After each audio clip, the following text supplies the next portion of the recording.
Well, good afternoon.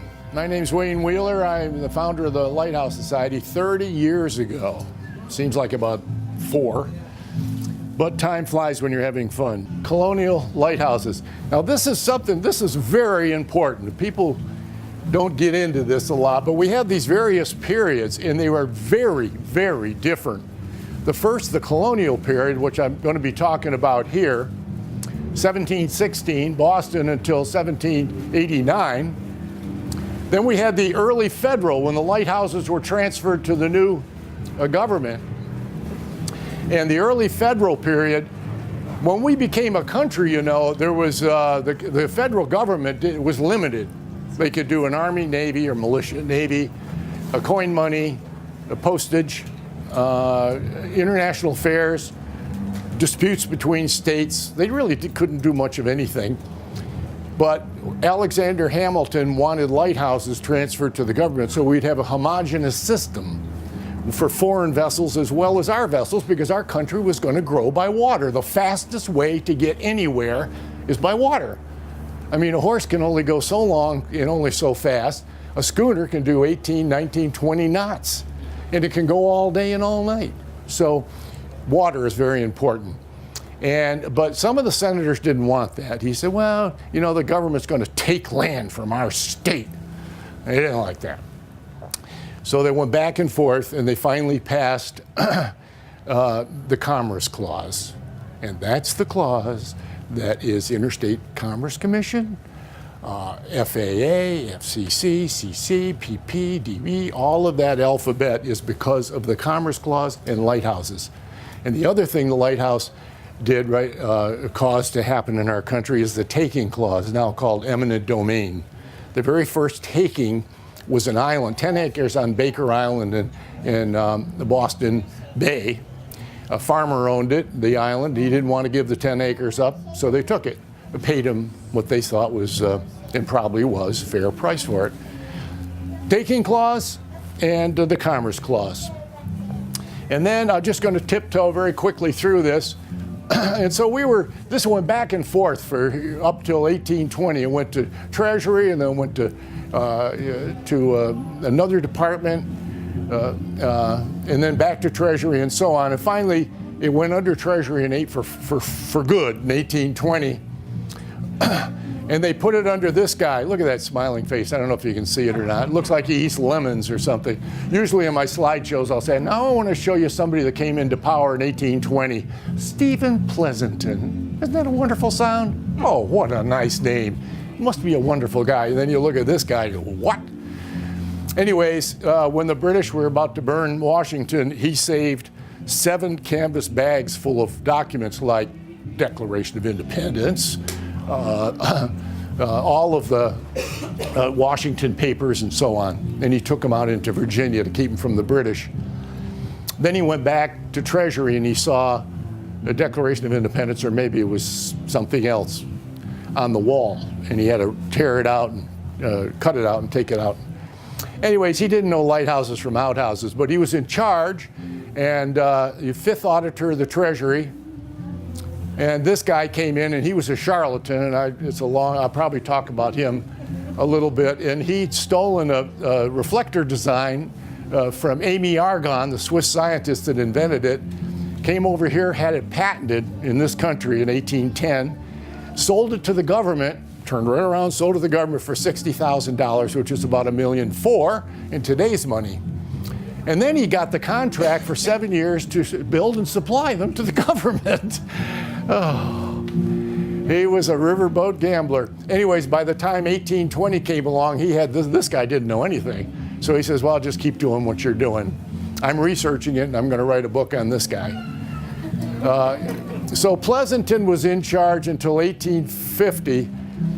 And meanwhile, the Fresnel lens came out, like up there, in 1822. And Pleasanton was so cheap, he was a bean counter, that he would not authorize the construction. Well, our mariners are going to Europe and they're seeing, hey, look at the bright lights of Paris, so to speak.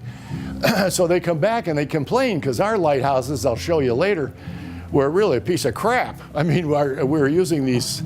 The parabolic reflector isn't bad if it's parabolic, but this guy was just hammering them out, and one inspector said they're about as parabolic as a wasp basin, the baby's wasp basin. Anyways, he held sway, and there was so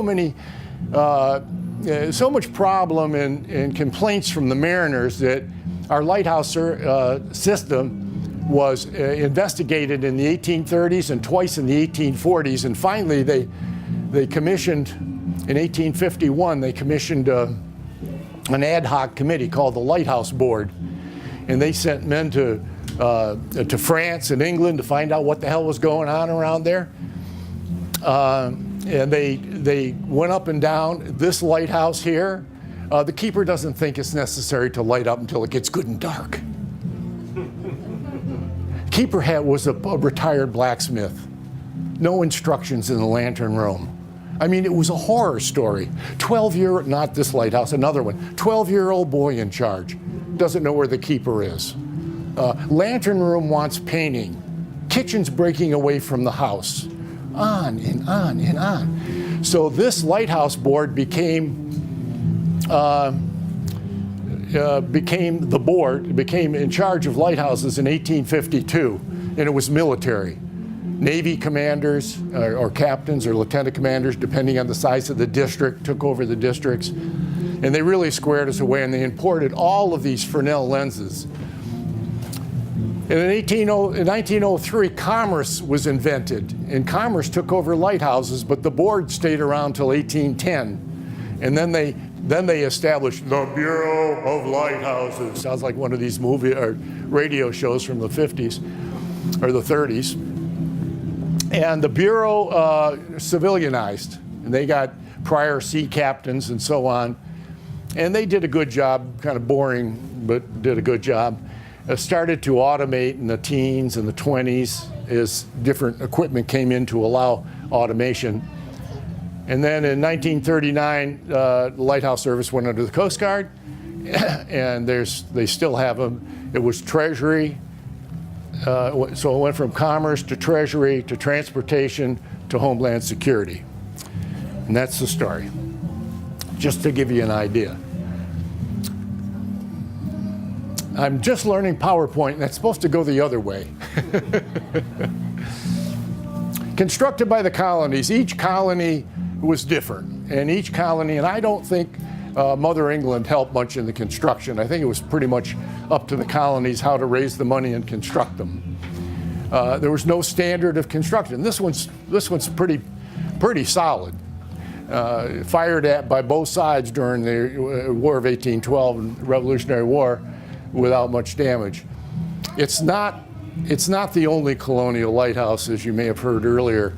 Boston Lighthouse is also colonial, 1784. The original was 1716. The British and the Americans took turns blowing it up, and I'll talk about that. The ports collected light dues. For every ship that came into the port and left, American ships paid less than foreign ships, but they collected this money. As a matter of fact, the lottery that they set up for this lighthouse, the New York merchants, I'll show you.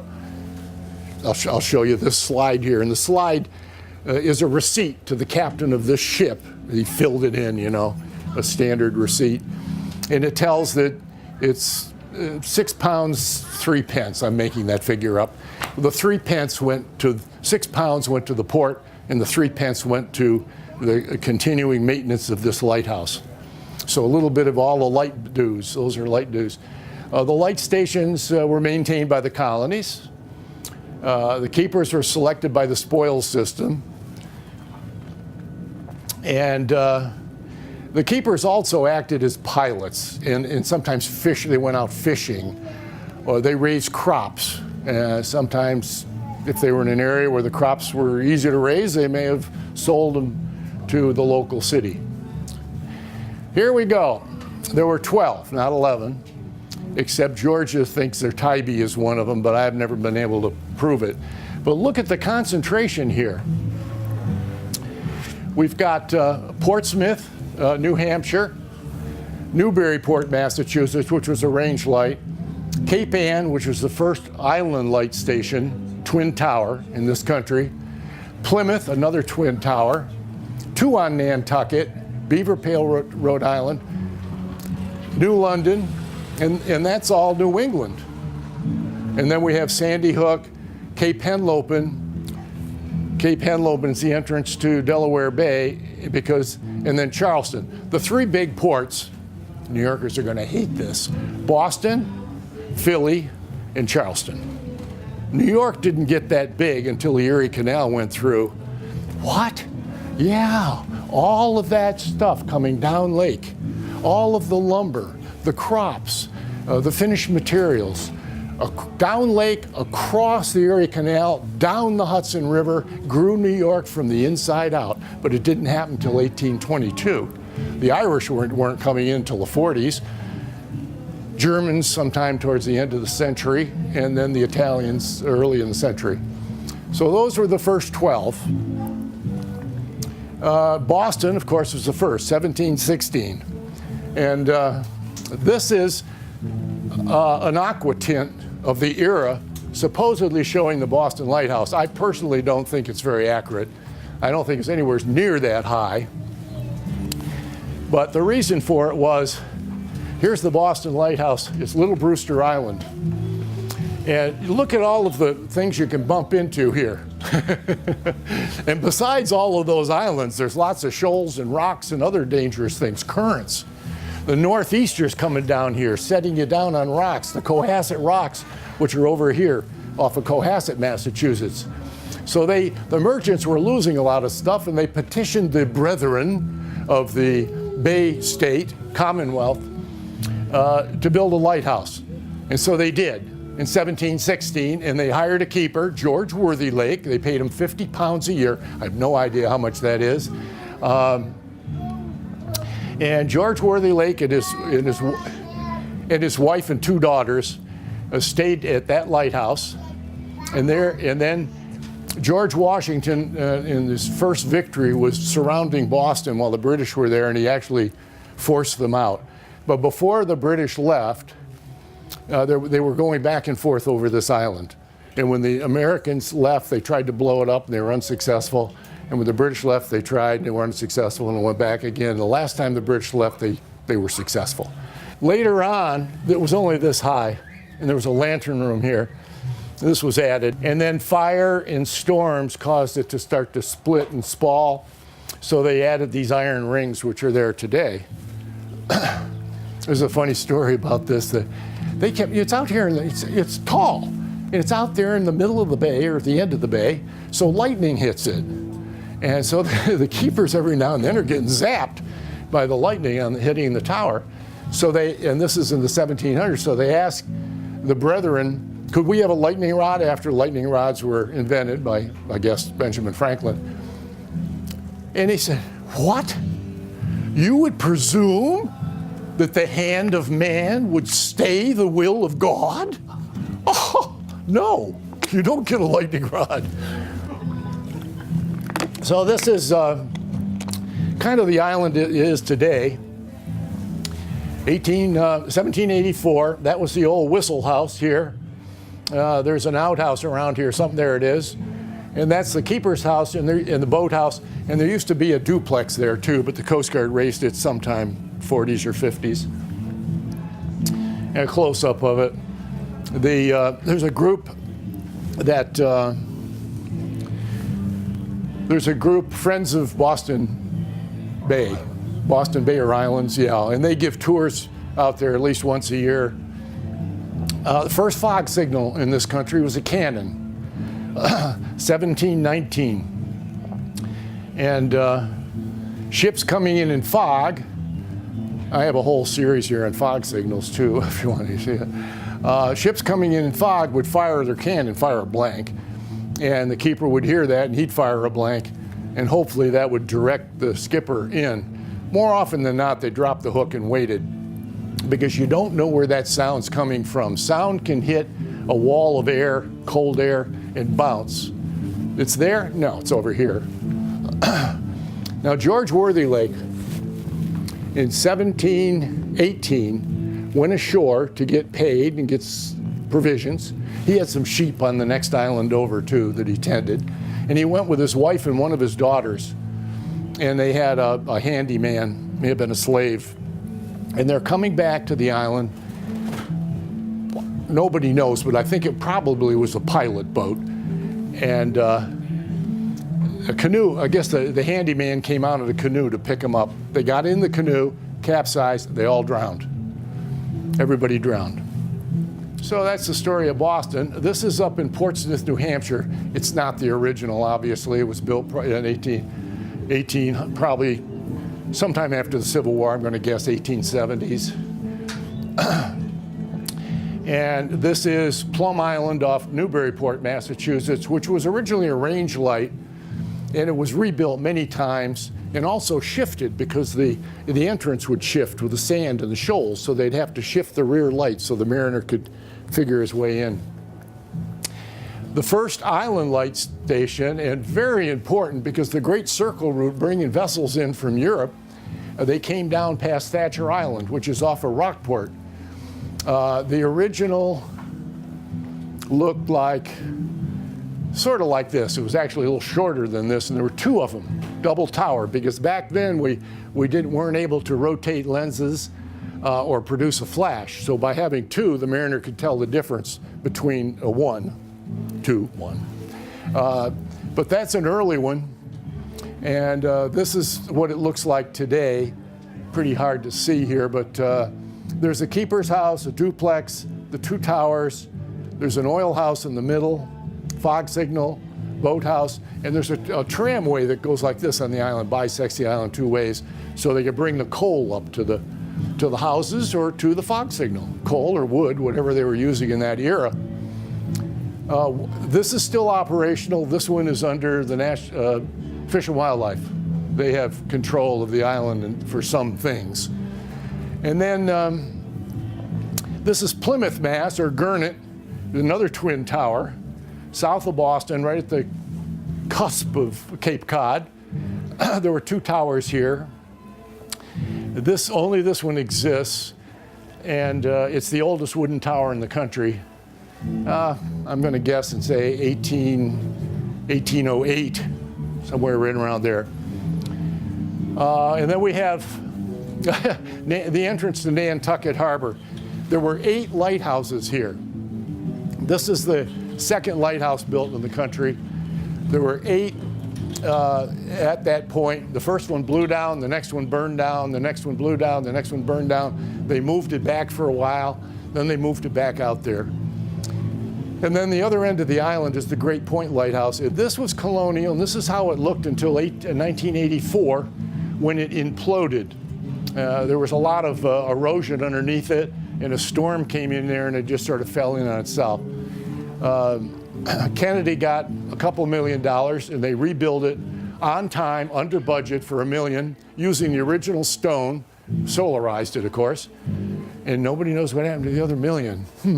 Oh well. Must be under the Dyke Bridge. Beavertail, one of the first few. Lighthouse, it was like this. There's an early drawing of it. And it was down here in the point. You can still see the base of it. There's a circle of stones is there. This is the site of one of the first fog signals. Not the Bell fog signal, the first air fog signal. The Dayballs of Connecticut invented a caloric engine. Anyways, they had a treadmill with a horse on it.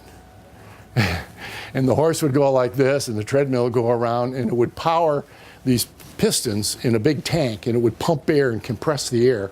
And then the keeper occasionally would pull they had a ship's whistle. He would pull this chain, it would go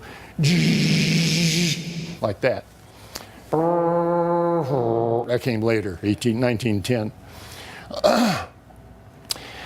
New London, Connecticut, built in 1760 and then rebuilt 1804, 1808, somewhere in there.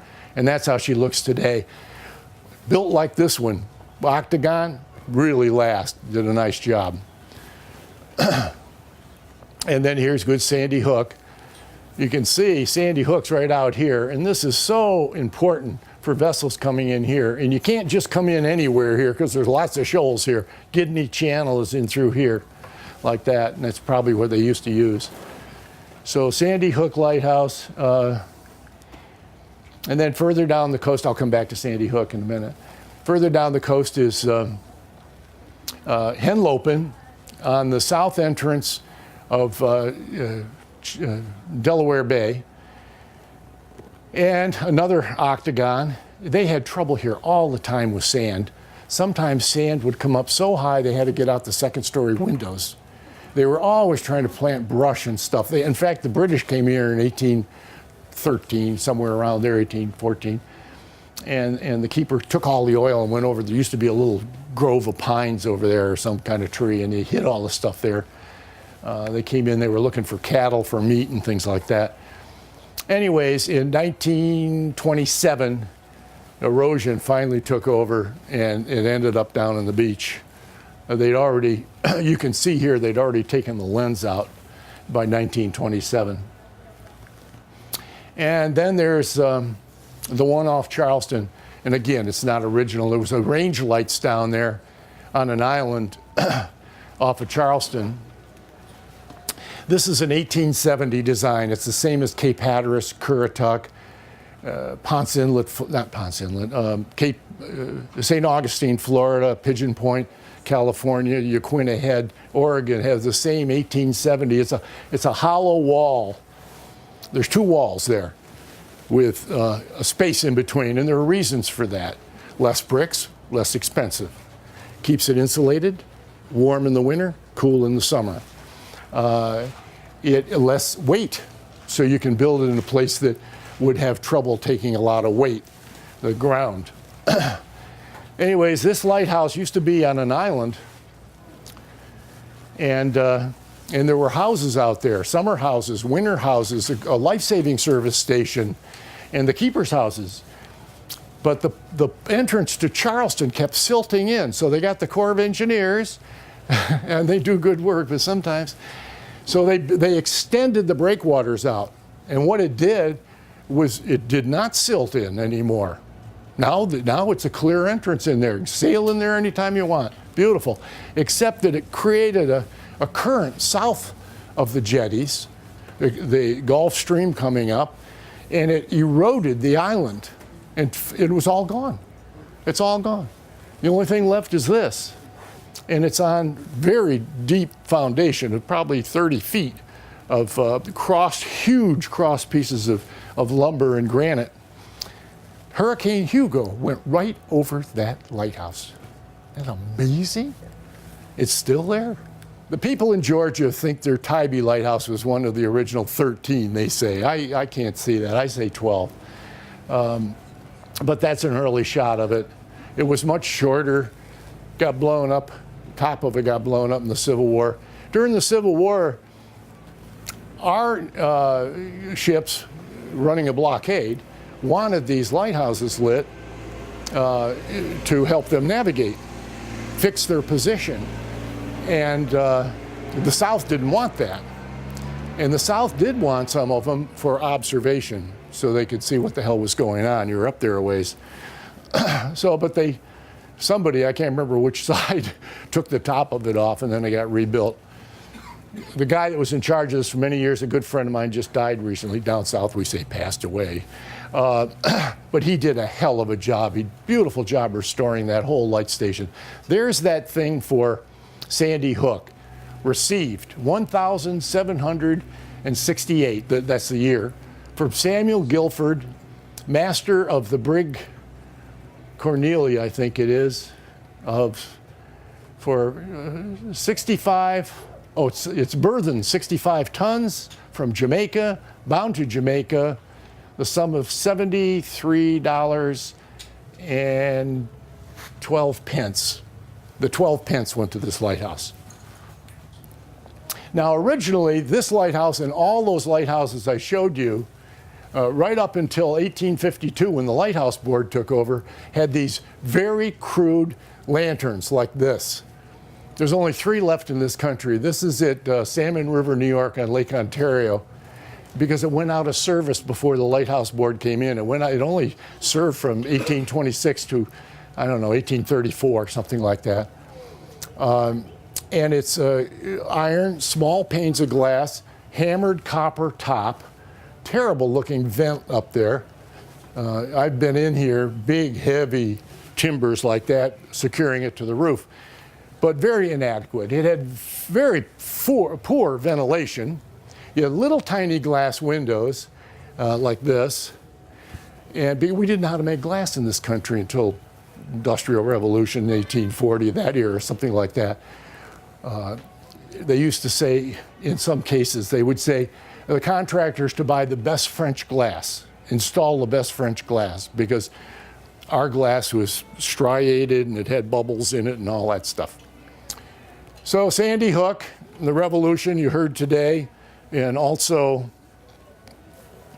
in the War of 1812, while the British were anchored off there, they had a water barge behind them, and they put a midshipman and 6 men in the barge, in the ship's boat. To go back, they just kind of paid out a line rope to back there so they could get the water and then haul them back to the ship so they could get the water on the ship. Well, the guys wanted to mutiny, or they didn't want to mutiny, they wanted to desert. So they overpowered the midshipman, cut the rope line, and went into shore. Well, the British commander was all in a tizzy about that. So he sent a second lieutenant and 9 men in a boat, longboat, probably maybe like the one you're going to see demonstrated today, I don't know. And as they were coming into shore to round these guys up, capture them, a squall came up and capsized the boat and they all drowned. So all 10 of them were buried here next to the lighthouse in a grave that the second lieutenant's mother, put a monument there, paid for it. One single grave, but 10 coffins, and then it was moved later. Anyways, this shows them digging up these coffins to move them, and it's in a cemetery somewhere very close on this property, I believe. And there they are coming in from the ship. Optics. Well, we started out with the pharaohs of Alexandria, Egypt, and it was started by Ptolemy I in his son, in 300 BC, and his son Ptolemy II finished it in 280 BC. And over the years, they used whatever burned. They had maybe cotton bales with oil or coal up in the north, the Scandinavian countries, Scotland, or wood, a lot of wood. And it was not a very good light because you had wind and you had rain, and it just was a smudgy, smoky, not too good for the mariner. And this guy, Hutchins, in 1780-ish, invented this. It was a wooden dish with pieces of glass pressed in a mastic with a oil light on the front. And it wasn't always whale oil, folks. It was fish oil, porpoise oil, whatever. And so that was an improvement. And then Amy Argon invented this, the argon lamp. That's the one Winslow Lewis stole and had patented. And it directs the light out to the mariner, but it kind of diffuses a little bit. So there's a parabolic mirror with a lamp in here. But Amy also invented a hollow wick system. 2 wicks, 3, 4, 5 wicks, as many as 5 wicks. The 5th wick would be this big. And there were brass canisters, if you will, between them, tubes, to let air up through. And it caused it to burn very hot. And because of an accident, which I won't go into, his brother, he saw something his brother did. He did something with a wine bottle and blah, blah, blah. But anyways, it was a hipped type of, it used to be straight, the chimneys. And this glass chimney has a hip to it, and it keeps the air currents in on the flame, so it burns very steady and very true and very bright. Later on, this is how they would hang them in a chandelier like that, so you could have light all around the horizon if it was necessary. Because they couldn't rotate them from the get-go, they would build 2 towers, just like I showed you here at Thatcher Island, which is Cape Ann Light Station. This is La Heuve in France. And that's Le Heuve over there, however you pronounce it. So they would have 2 so the mariner could tell the difference between what he's seeing up and down the coast. This is originally how Cape Elizabeth looked up in Maine, and that's the Cape Elizabeth Eastern Light up there. And here they are. See how far apart they are? So the mariner could see that there was two separate lights. Probably could also use those as kind of a range coming in from the east. Here's a couple of more. This is Baker Island. That's where they had the taking clause, Baker Island. And right up above us here, Navesink, the Navesink Lighthouse.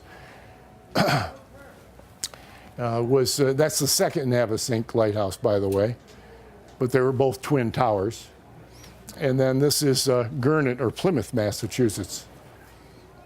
Out here, the first lighthouse on Cape Cod was 1799, Cape Cod Lighthouse. They call it Truro, but it's a Cape Cod Lighthouse. And the next one, they did a double tower here at Chatham. So the mariner coming down here is going to see one, and then he's going to see two. So what are you going to put in the middle, one or two? No, they put three, right here, 1, 2, 3. Now by this time, Europe was rotating lenses, but because of Winslow Lewis and old Stephen Pleasanton, they didn't take that up. So they built these 3 lighthouses to give 3 lights, and they kind of look like ladies with hats back then. 1823, I'm guessing, 27. So they call them the Three Sisters of Nauset. They were discontinued, I don't know when, 40s, 50s. And 2 of them were put together as a dance studio with something between them, moved. And this was a hot dog stand. Finally, the National Park Service, the Cape Cod National Seashore, reacquainted them. They bought them, moved them back there, and they put them on the same line they were, except that the whole East Coast is eroding, and so they moved it back. They couldn't have put them where they originally were anyways. There wasn't anything there but water. But anyways, they're historically in the correct alignment anyways. And now we've got parabolic reflectors on a chandelier that is rotated by a weight in a clockwork mechanism. So as this bank comes around, you get a flash. You either have a solid white light or you get light and dark, characteristic. And there's Winslow Lewis with his patent. The old scallywag, he stole this from Amy Argon. And he also added a convex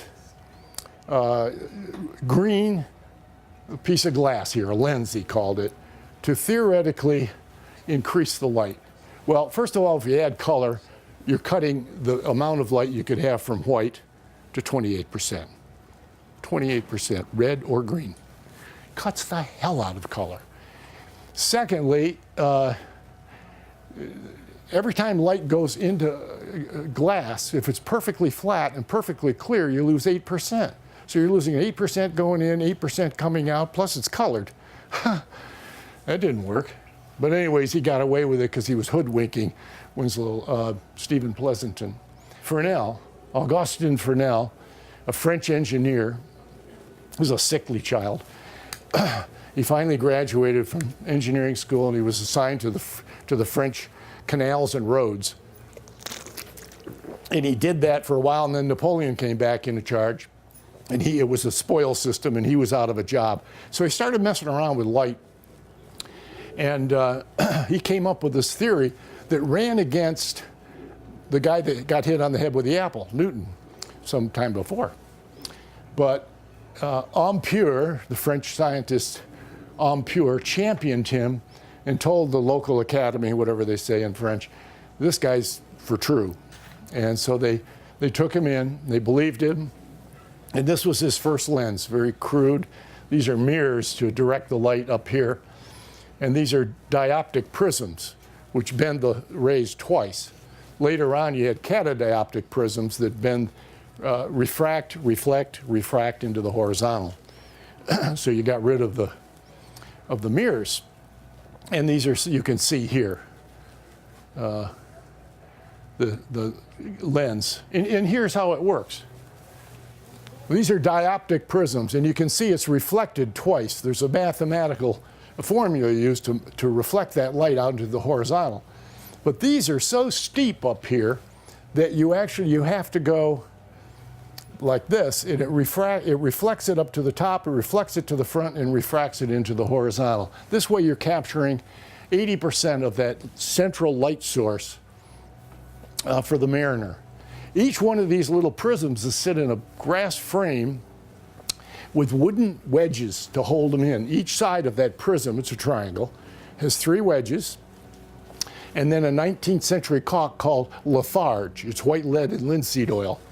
And it has a shelf life of 30 years. The Coast Guard took over in I was in the Coast Guard for 23 years before I did this, for 30. But the Coast Guard has never replaced that stuff, and it's going to eventually fail if they don't figure out something to do with it, reconstitute it somehow.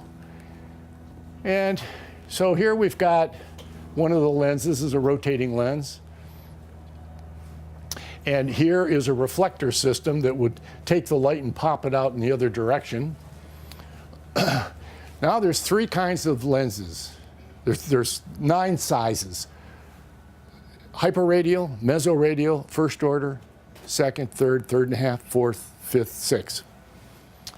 And that's sizes. There's 3 types. There's a fixed, which has prisms all the way around, gives you a steady white light. And there's rotating with prisms with bullseyes, so as it rotates you get a flash.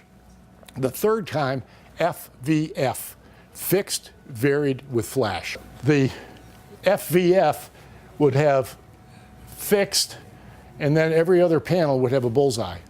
So as the lens rotates, you have a steady white light, and all of a sudden, bingo. Now that's the best of both worlds, because with a fixed lens, the Mariner always sees it, but he doesn't know what the hell it is. What am I looking at? Which lighthouse is that? With the rotating, he has a characteristic which helps him pick out the lighthouse. But when it's dark, he doesn't see anything. With a fixed varied with flash, he has a flash and then steady light and a flash. So he always has something in sight, plus he has a characteristic. Best. There weren't a lot of those, unfortunately. Well, thank you. Thank you for listening.